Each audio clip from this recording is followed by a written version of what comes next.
ne peut pas dire que l'endométriose soit une maladie méconnue du grand public et des médecins. En revanche, c'est une maladie qu'on ne sait pas encore expliquer.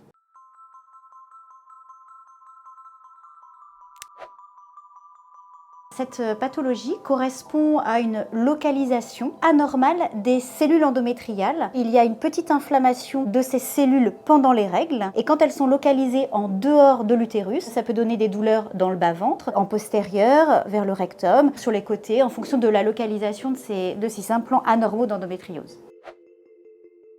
Alors, on ne peut pas dire génétique, mais on sait qu'il y a quand même une composante héréditaire, c'est-à-dire que si notre maman ou notre sœur a de l'endométriose, on a un peu plus de risque d'avoir également de l'endométriose.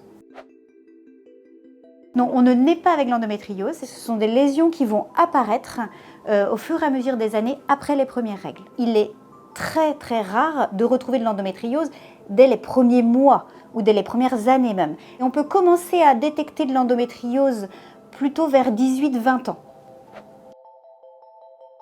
À l'examen clinique, parfois, on peut sentir des choses. Parfois, on a un diagnostic certain à la suite de ces examens. Parfois, on a une suspicion et l'IRM et l'échographie ne nous permettent pas en fait, de détecter l'endométriose car toutes les lésions d'endométriose ne se voient pas en imagerie. La guérison, c'est un mot un petit peu compliqué. La chirurgie peut parfois faire guérir les patients parce qu'on peut parfois enlever l'ensemble des lésions. Attention, ces lésions peuvent récidiver et surtout, en fait, on utilise dans la majorité des cas le traitement hormonal. On ne va pas forcément guérir les patientes parce que les lésions endométriosiques ne disparaissent pas, mais par contre, les traitements vont permettre d'apporter du confort à la patiente et de supprimer, les symptômes.